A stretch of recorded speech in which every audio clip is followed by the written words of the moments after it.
In this video, I'll uncover the top ketogenic diet mistakes.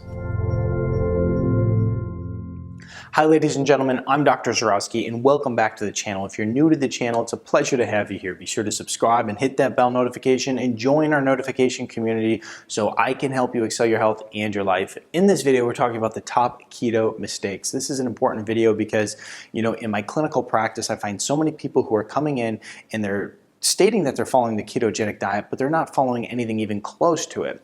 And so, there's a lot of people out there who are trying to follow the ketogenic diet, but they're not getting results, they're not hitting their goals, so then they just give up altogether, and that's probably the worst thing that could happen.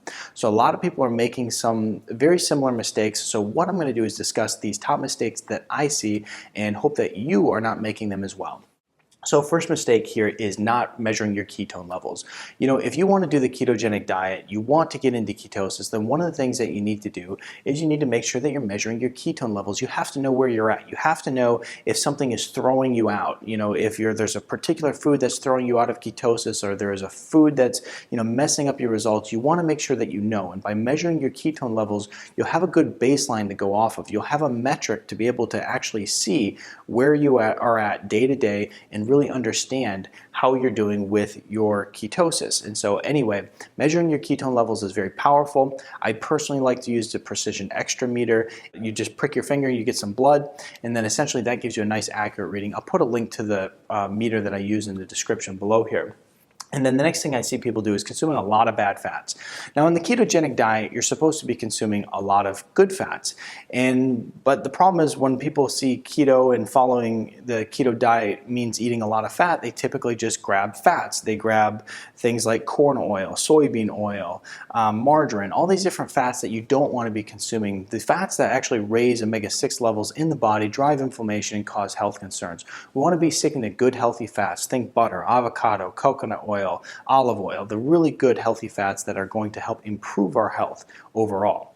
Next here is a lot of people are consuming too much sugar alcohol. A lot of people love the way that their diet used to taste, nice and sweet, lots of sugar in it. So what they do is they try to compensate by adding in a lot of sugar alcohols, and I can tell you from experience this is a bad idea. When I first started following the ketogenic diet, there weren't all these rules and guidelines out there. So essentially what happened is, we would just, it'd be all trial and error. And so what would happen is you add a lot of sugar alcohols into your daily life, and next thing you know, you add a lot of gastrointestinal distress, and you can even find yourself spending the day in the bathroom if you eat way too much of it. So anyway, you want to make sure that you're limiting sugar alcohols or even just eliminating them completely. And what I'll do too is I'll put a link to a really long video that I did on how to start the ketogenic diet. It gives a lot more detail as to everything you need to know in the description here below. So make sure you check that out. Next here is electrolyte depletion. Now a lot of people are depleting their electrolytes. Once again, speaking from absolute experience. When you are following the ketogenic diet, you flush a lot of water out because you're keeping your insulin levels low. As a result, you lose sodium, potassium, calcium, and also magnesium. And as a result, you can feel awful if your electrolyte levels fall really low. Now, if you're someone who's exercising hard and following the ketogenic diet, you're going to have a little bit more of an issue with this. So make sure that you're using some electrolytes on a regular basis to make sure you're getting the proper levels in. You can use things like cream of tartar, you can use things such as sea salt in order to help boost those levels up, and you can even supplement with a powder in order to make sure you're keeping electrolyte levels up.